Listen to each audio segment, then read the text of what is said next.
Everybody, welcome to this session where we're going to be looking at the reality of doing it yourself, building your own Kubernetes clusters versus looking at some of the solutions that are already built by VMware in the PKS family. My name is Kendrick Coleman. I'm an open source technical product manager here at VMware. And I came over through a series of actions where I was very heavily involved into VMware in the 2010, 2012 days. Speaker and presenter at VMworld back then, got into software development. And when you start getting into software development, you start realizing you need a new way of packaging up and moving your applications. And our team at the time was very heavily invested into Docker. And that was around the 2014 timeframe. And as time went on, the community shifted, and the platform where people are really looking at nowadays is Kubernetes. So being on the side over here and really looking at the ins and outs of Kubernetes is an exciting time, because you can see the traction that this platform is now growing amongst all the customer base, and just really becoming ubiquitous across almost all of IT. And myself, I am also part of the Kubernetes release team. I was the 1.13 enhancements lead, and for 1.14, I am a shadow for the CI signal, so I can be able to see when all sorts of bugs and tests aren't actually passing within sort of the Kubernetes release cycle. So I'm one of those people that are helping create those stable Kubernetes releases that are coming out there. So when we start talking about wanting to do your own Kubernetes, and really this is how we're going to frame this conversation, is you want to build it yourself. And when you want to start building it on your own, there's going to be a lot of research that has to be done. And the first thing that you're going to find out is that you start reading the documentation, and there are going to be choices upon choices of how you want to run Kubernetes. The great thing about Kubernetes is that it is an abstraction layer. It allows you the freedom to kind of run it wherever you want. So you can run it locally, you can run it with inside your data center, you can run it on your own cloud. That's great. In addition, there's all kinds of solutions that are out there, whether they're coming from public cloud providers, whether they're coming from other companies such as ourselves. There's a lot of solutions that are built on top of Kubernetes to sort of create more value and automate and kind of make a lot of those day two decisions a lot easier, and to help you operationalize Kubernetes at the same exact time. And if you start going down this path, there's, as I said, there's a lot of research, there's a lot of choices to look into. But if you start thinking, okay, well, I'm going to try to do it by myself, that's the first thing I'm going to do, and kind of just see, where do I fit in? Where's my skill set? How quote unquote cloud native am I really? And there's a tool that's been built by the broader community called KubeADM. It's a tool that is really a fast path for quickly building a minimum viable cluster. So you can quickly get up and running, having a conformant cluster for your master and your worker nodes, but it doesn't really go beyond that. The good thing is that this tool does one thing good, and it does it really, really well. And that's what it does. It builds and upgrades clusters. However, it's not going to really help you operationalize Kubernetes beyond that particular point, because you need to start thinking things about monitoring solutions, specific add-ons that might be related to the underlying infrastructure of where you're actually provisioning it. And even from the documentation itself, it actually says that you should be looking at more tailored tooling to be built on top of KubeADM to really get you to where you want it to be. So you did your research, you sort of found out that, okay, there's this tool out here. Now I've got to kind of start from the bottom and work my way up. And it all starts in the beginning, and that's just the distro, the machine, your virtual machine, whatever you're going to be running this. Maybe it's an AMI with inside of Amazon. And figuring out the distro is really the hard part. You've got a lot of the ones that are community driven, such as Ubuntu and CentOS.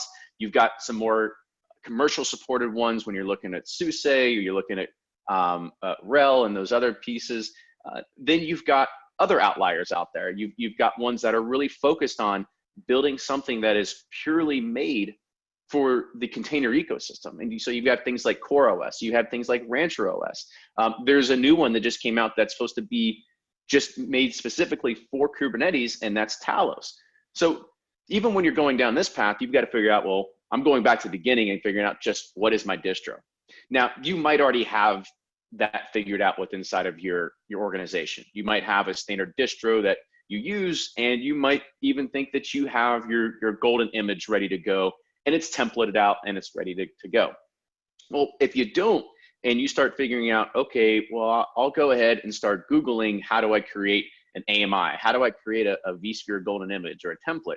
You're gonna find out there's countless blogs out there. And a lot of them have a lot of outdated methods too, because things are always continually advancing. And when you start looking at, well, maybe I wanna make a template just for Kubernetes, everybody does things a little bit differently. And it's gonna be based upon really what your environment looks like. If you're looking at saying using Ubuntu, well, are you using the cloud image that uses cloud in it that really relies on DHCP? Or are you under the assumption that I want to really have a lot of control over the network, so I want to do static IPs? Well, if I start building out this, this customization template, I'm going to find out that, oh, everything that I built on doesn't actually work in the Ubuntu cloud image. So these are the things that you're going to find out of tests and repeating and failing over and over again until you find a process that actually works for you. But beyond that, and say you actually have your template ready to go, you've got to worry about the updating, you've got to worry about security measures, how many components are actually installing, what is really important to you for that particular distro. And then beyond there, understanding when I want to take this into production, what size of these machines do I need? What do we really need to have for the particular applications we want to be able to install as well? So there's a lot of things that just go into the planning stages for this particular part. And now we might think, all right, well, we're ready to install, or actually, are we not? Is there more work to do? And this is when we start getting into really how cloud native mature are you? Because if you start reading, there is a lot of blogs, there's a lot of documentation out there.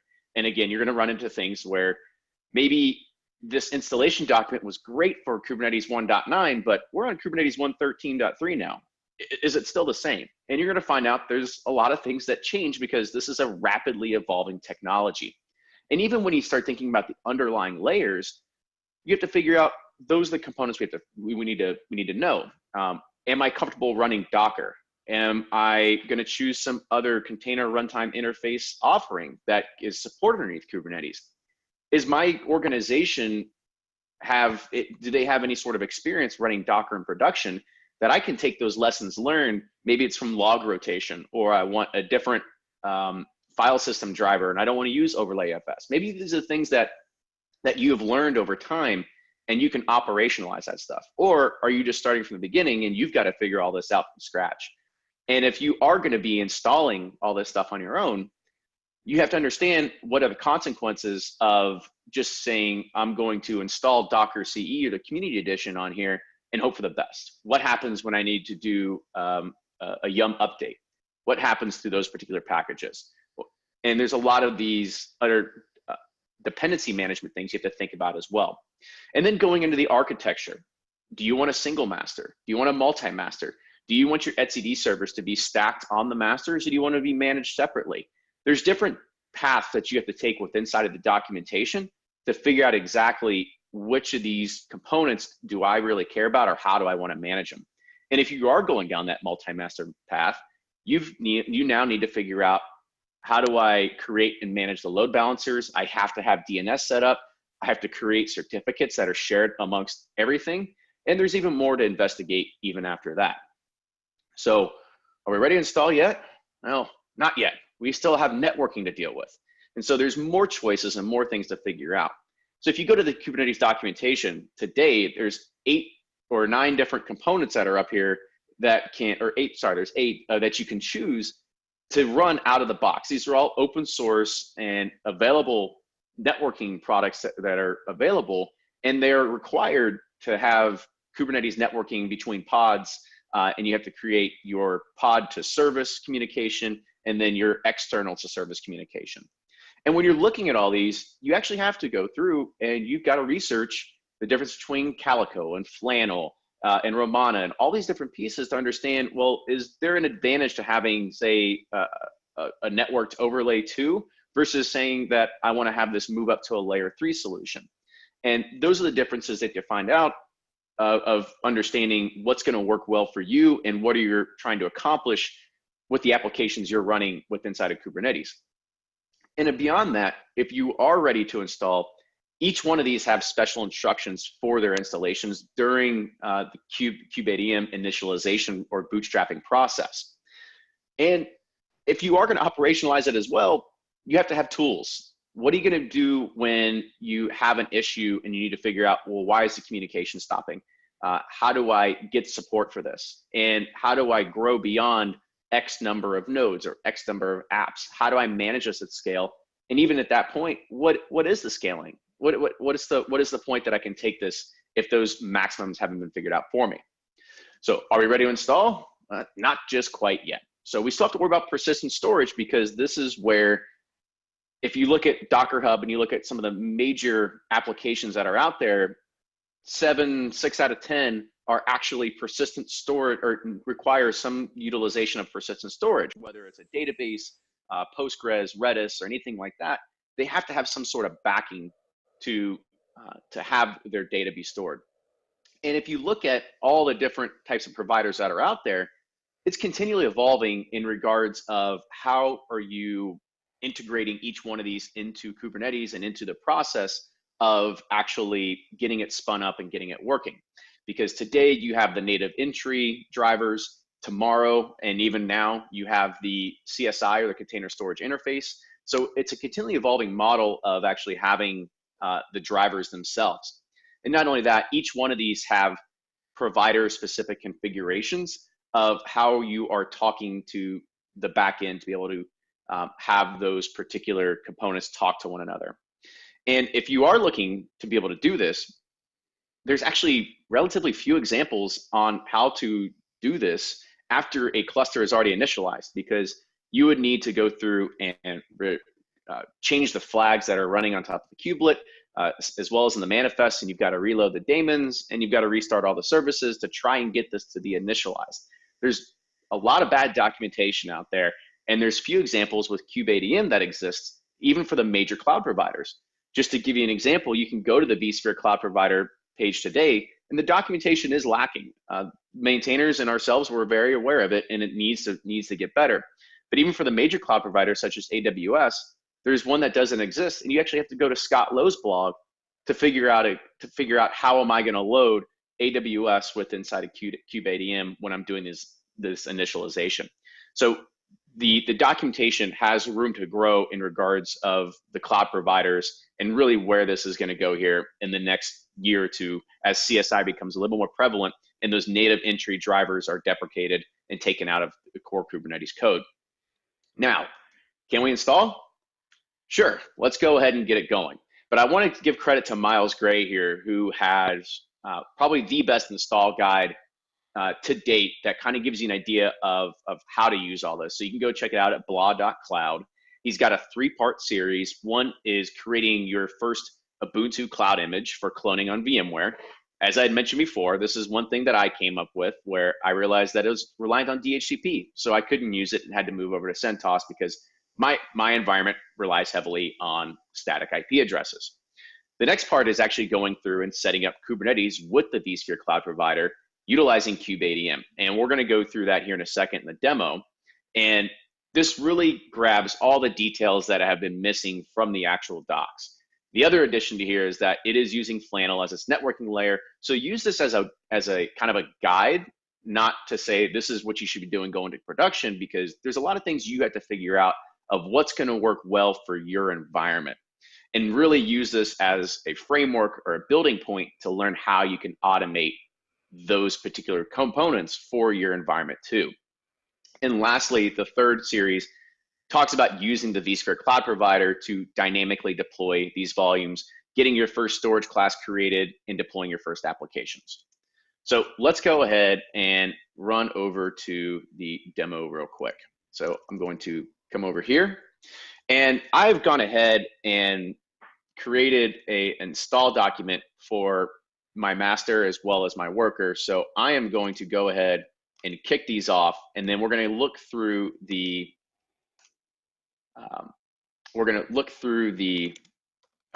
actual installation document here, or sorry, the bash script that I had created, so you can see exactly what it's doing. So coming over here to Atom, I'm gonna go look at my master real quick. And we're kind of look line by line and really see what you have to do to correctly get your images ready to install these different components, and what it looks like to kick off a kubeadm installation or bootstrapping of the Kubernetes cluster. So first, we need to go ahead. We have to actually turn off swap. This is a Kubernetes requirement to disable this. And from here, I'm actually disabling it with inside of the ifs tab because we don't want it to come back on when it restarts. I'm also a very bad sysadmin. I don't feel like going through and figuring out which ports need to be open. So I'm just going to go ahead and disable the firewall completely here. Don't do this in production. It's just a quick way to kind of get it going. The next is that I am disabling SE Linux. This is yet another part where the community has this with inside the documentation of how do you get Kubernetes installed. There's other distros, there's other, I guess you'd say, solutions that are out there today that have figured out how to keep SE Linux on and have it work with Docker. Again, those are the things you have to figure out. Is this particular component important to you, or is it not?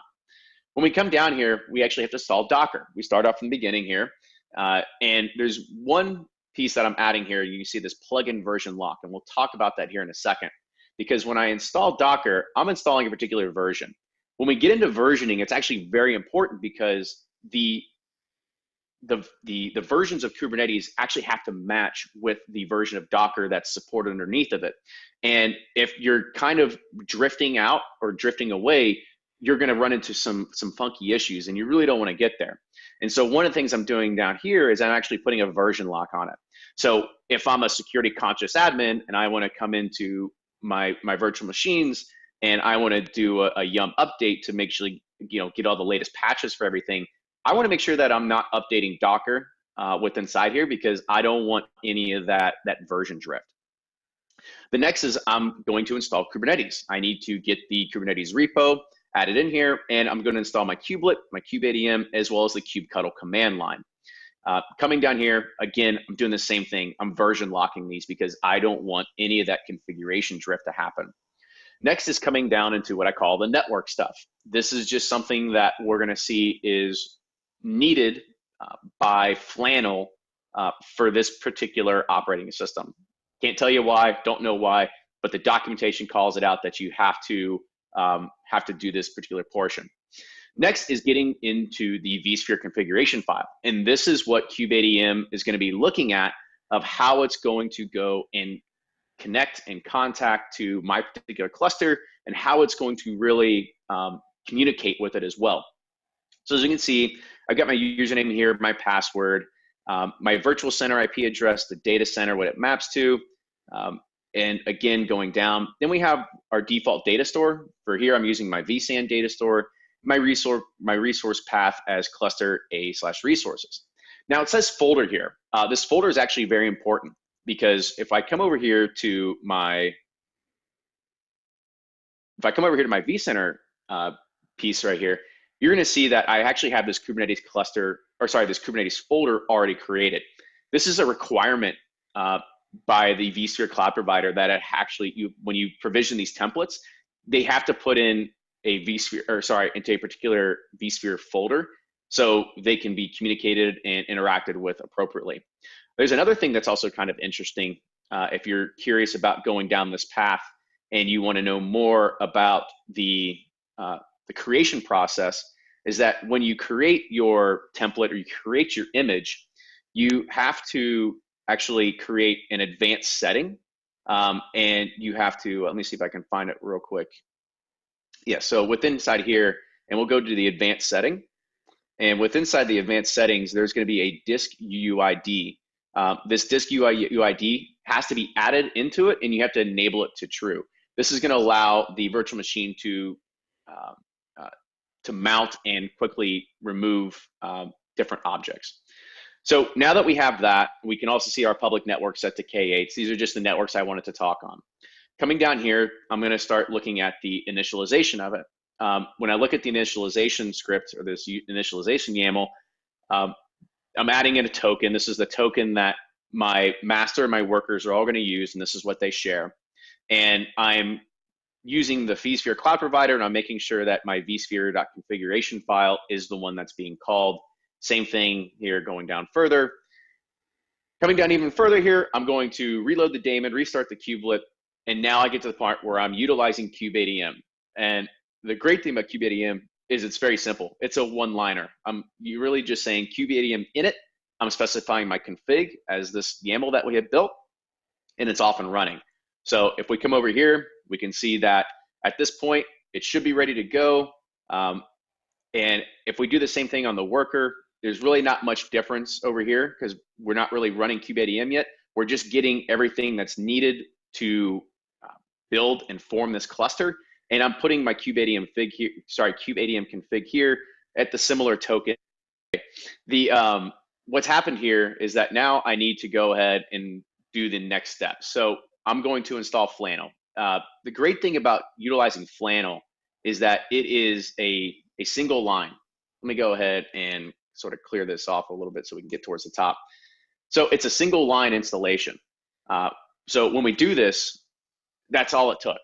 It's not heavy, it's not bloated. It's pulling it directly from GitHub, and it's pulling those containers down and getting ready to start using them. And we can see them all if we look at here and just get all our namespaces and get all the pods in them. We can see we're up and running. We've got our core DNS up and running, and we've got all of our different API server, controller manager, everything like that. But here's our Flannel component, and that's what we have up and running. So the next part we want to be able to do is we want to get the node config and pass this over to our worker. So we look at here, this is what the certificate cluster looks like. This is how it connects with it and how it talks to it. Pretty simple to be able to see that. So I'm going to go ahead and push this over to my worker. And now it should be over here to my worker side. I'm going to just clear this out. And we can see that it moved over. And we're going to go ahead and join. This is pretty simple. I'm going to join utilizing that worker YAML that I had built in the process, as well as it's talking to the discovery YAML that I created as well. And it should go here in a second and actually create our first conformant cluster. So we come over here and we can see that it'll take just a second for the cluster to kind of, for the worker to be ready. As we can see right here, we can see the internal IPs, the external IPs, the particular version as well. And we can see that it's now ready. We can see that we have our master node, we have our worker, and we want to make sure that we have our Vsphere provider ready to go. So there we go. We just built our first conformant cluster utilizing kubeadm. So that was pretty easy, but the next thing we want to do is actually use it. We want to figure out how can we actually use it. So just to get an idea of what this does look like, well, the first thing we need to do is create our storage class. So I'm going to come over here and create this. Now, what this is doing is, well, it's going to not work first because I didn't copy and paste it all correctly. Let me try it one more time. Oh, because I didn't. Hold on one second. There we go. Now we have the kind in there. So when we do this, we're doing a few different things. So the storage class is the base underlying layer of what you're trying to talk to. From here, I'm setting this as a default storage class. So if I am not calling out a particular storage class, this is the one that's always going to be used. And it's going to be using the Vsphere volume driver. It's also talking to a particular storage policy. The parameters here are going to be unique based upon whatever provisioner you're using. So the storage policy name here is actually mapping back into my vCenter environment.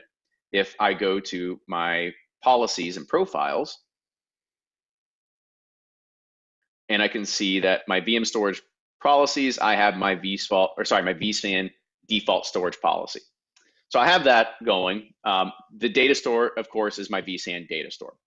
So let's go ahead and apply this.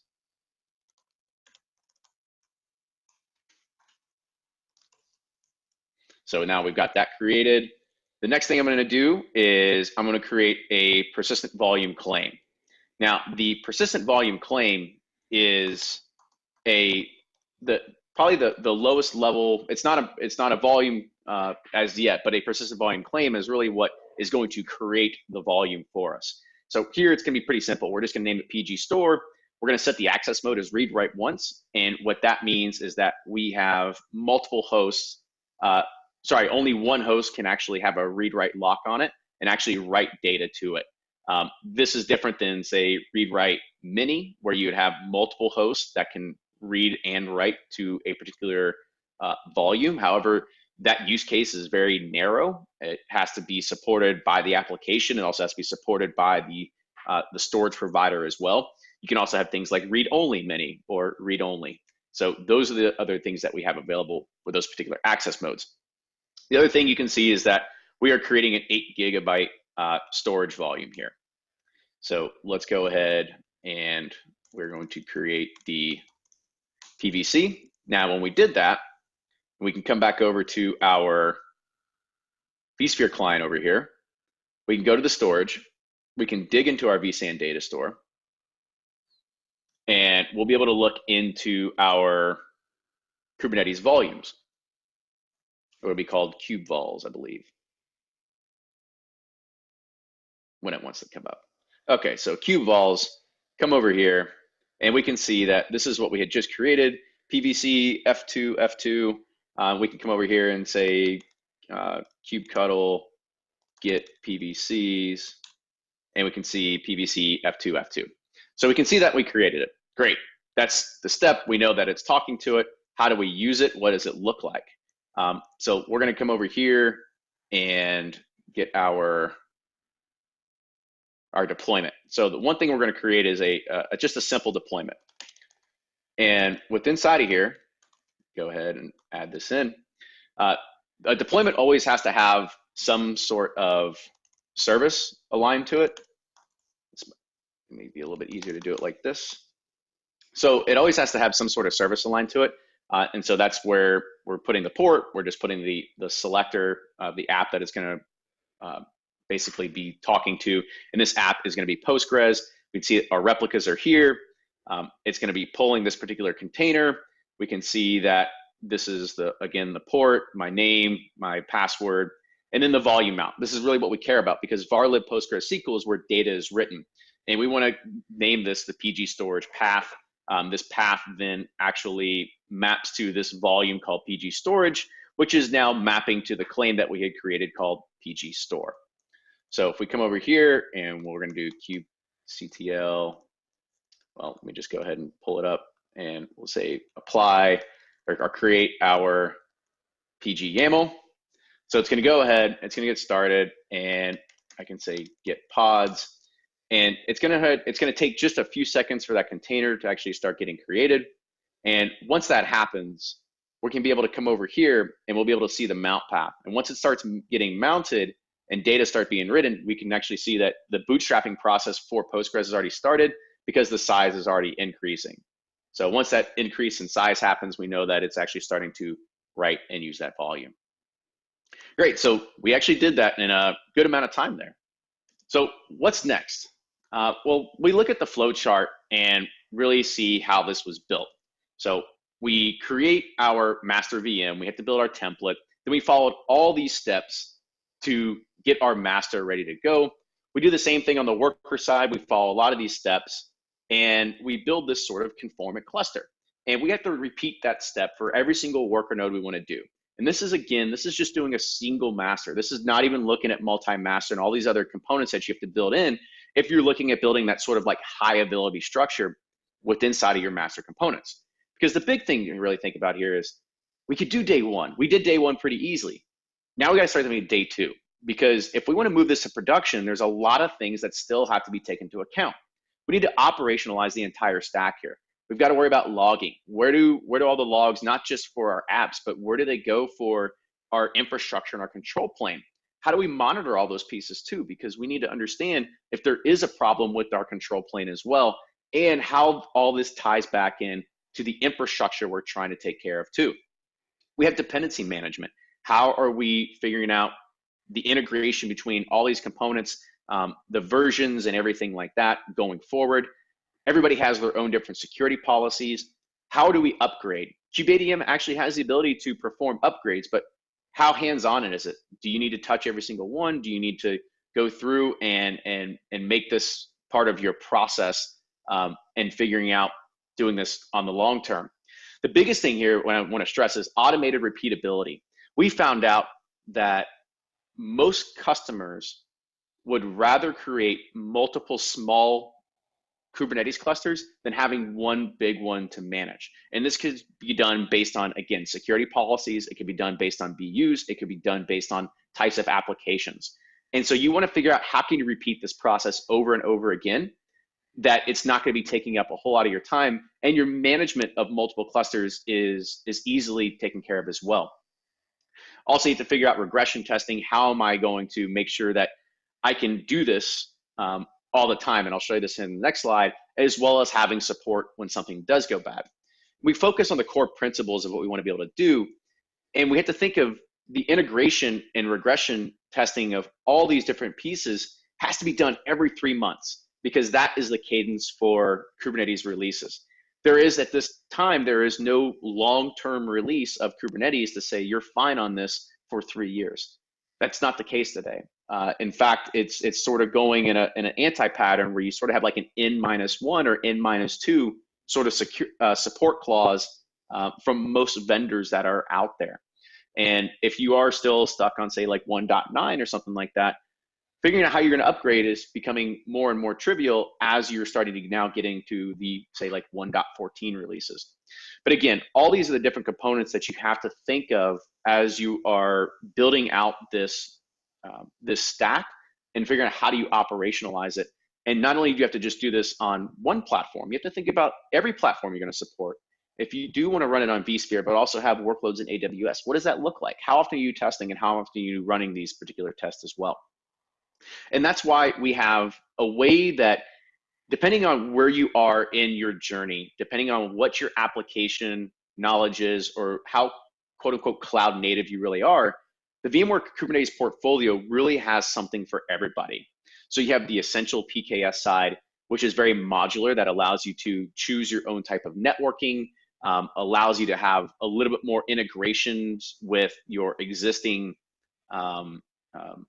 networking and monitoring tools that you might already have, that could be, say, Prometheus or FluentD or anything like that. Then you have the enterprise PKS side, where it's a little bit more turnkey. It's an automated component that allows you to be a little bit more hands-off and really focused on those that kind of want to get up and running pretty quickly, but still want to maintain control of the infrastructure.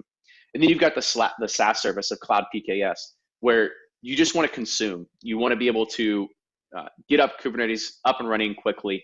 And each one of these is something that, again, you can choose a solution based on your level of expertise, your preference, and really what you're trying to get out of it.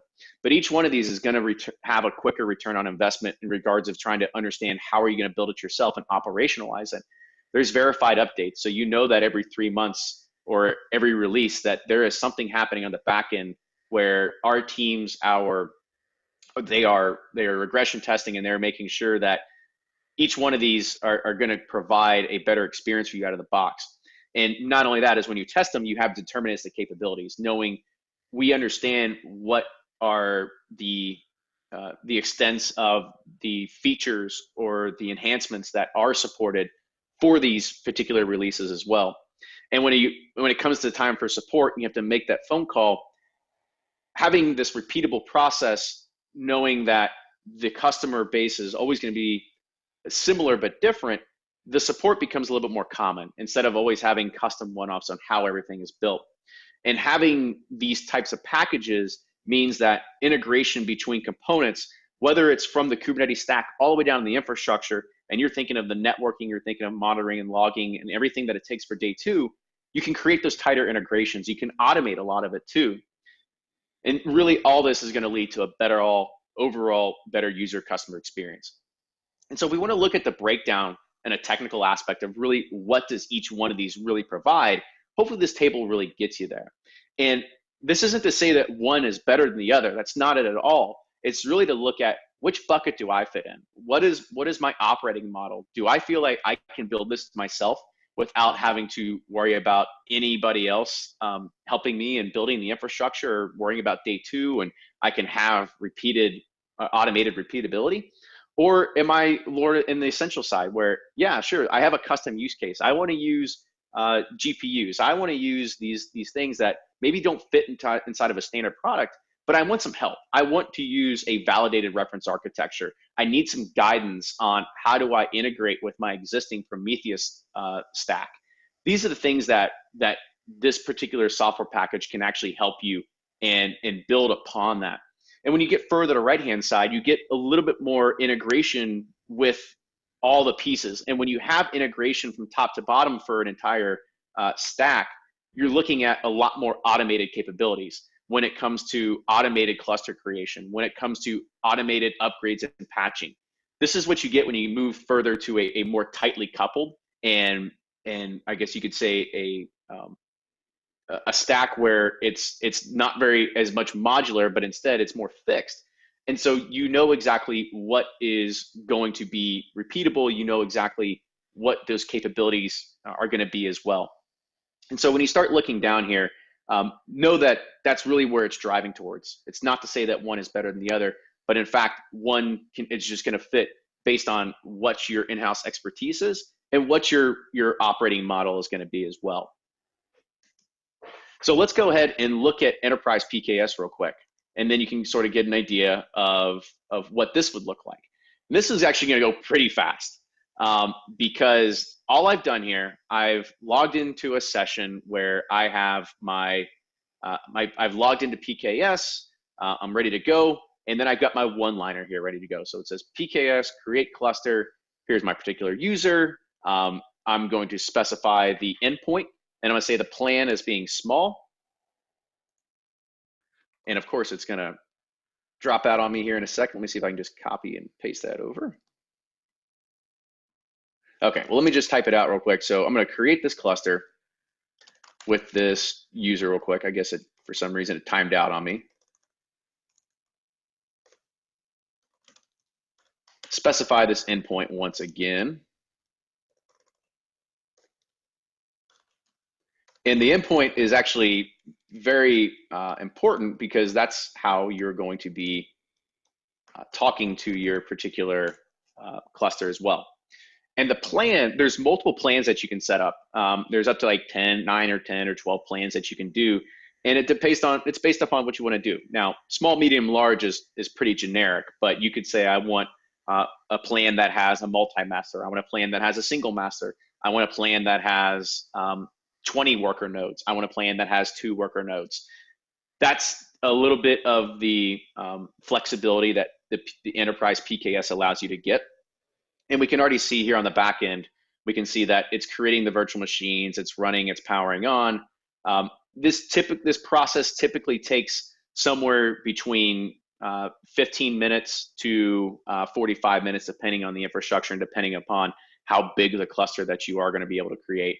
But everything is done from this PKS command line. So this command line is really your overarching management tool of how you manage multiple clusters. So I could say PKS clusters here to actually show all my clusters. And I can see that I just have one. It's still in the progress of creating here.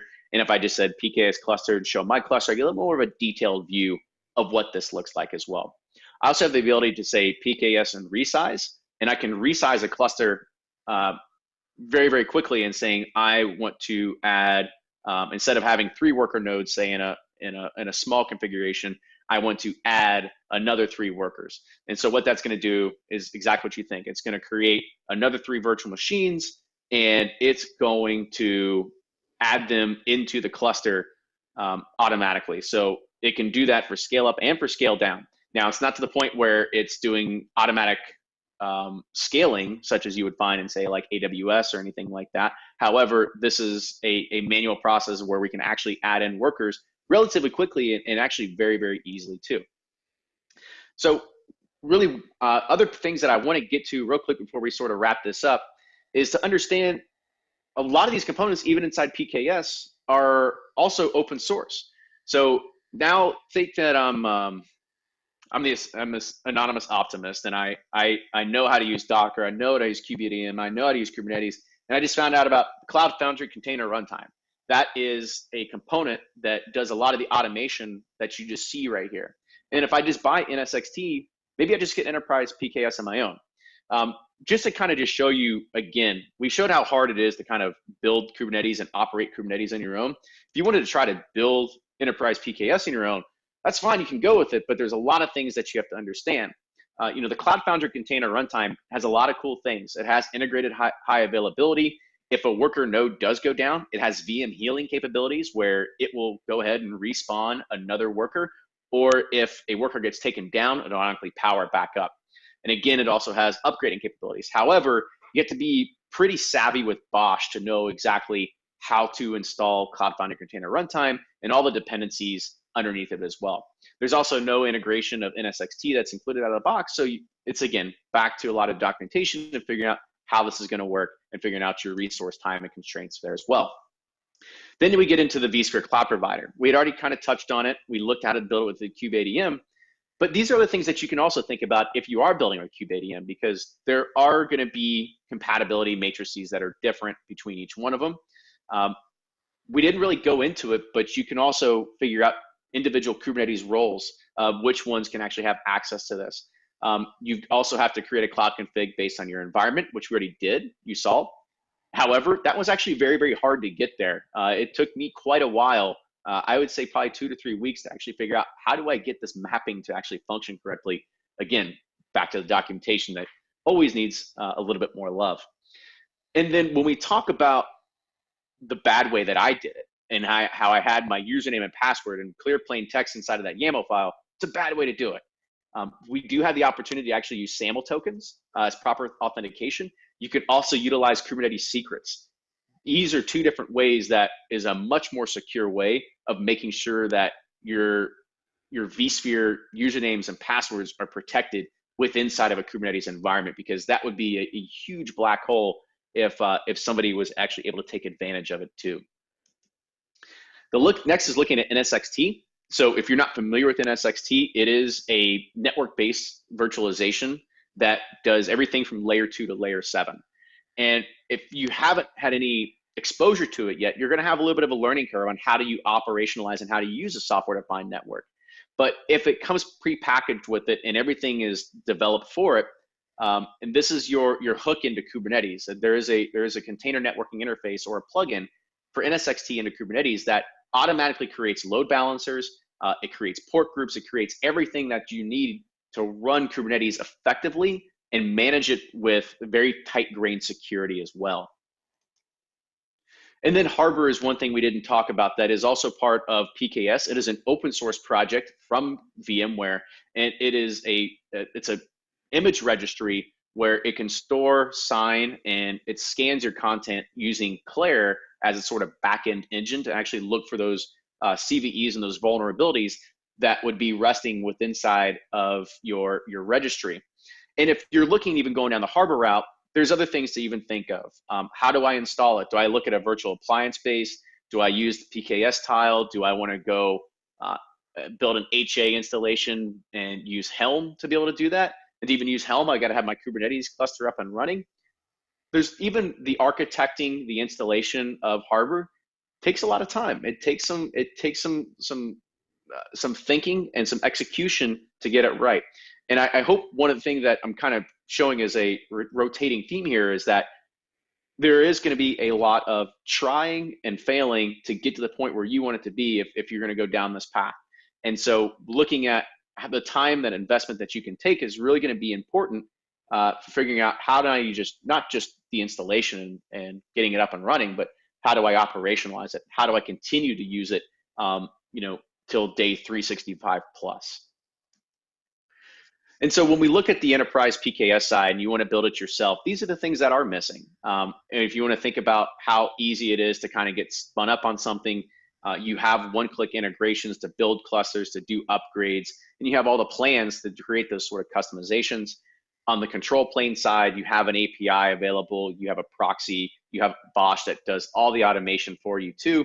And we have integrations into all of the major VMware product sets that you would use if you're already using these today.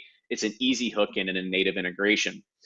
And a lot of these components, security is also built in out of the box, because you do have things such as CVE already built into Harbor, and you've got other different roles that you can be created to make sure that you don't have any sort of stepping on toes too. Lastly, 24/7 support is always backed by any one of the PKS products. So again, VMware Global Support, whether you're choosing Essential, Enterprise, or Cloud. And if you're looking at the enterprise side, these are all the different pieces that are packaged up inside of it. And lastly, when you are thinking about when you are wanting to go down this route, and you have to really think of really what is my level of maturity? What is my organization capable of? Can we invest the time for research, testing, and integration to operationalize all these day two components? And is my team able to provide additional value? Because anybody can create a standard cluster. It's very, very easy. It's very, very hard to automate that and to do it repetitively over and over again. And not only that, is maybe create some sort of ability to have people create clusters on their own. So how can you create this as a service sort of offering for your teams or for your other BUs within inside your organization? And on the PKS side, there are multiple solutions that provide anything for whatever sort of bucket you fit in. If you want to have some help and look at a reference architecture, if you're looking at a prepackaged solution, or if you just want to consume, each one of these help drive maximum return on your investment, and actually has a lot of the proven repeatability built into it with hundreds of customers already. And as I'd mentioned, having these sort of reference architectures and these packages, you can build these tight integrations that are going to get you up and running a lot faster and provide that reliability you need, and provide global support across the entire stack. Again, thank you so much. My name is Kendrick Coleman. You can find me more on Twitter at Kendrick Coleman. And if you want to look at any open source projects and things we're doing, you can check me out on GitHub at KACole2. And also, while you're at it, check out CNA Tech on GitHub. That is where we are posting a lot of things for utilizing apps on top of PKS. With that, thank you so much.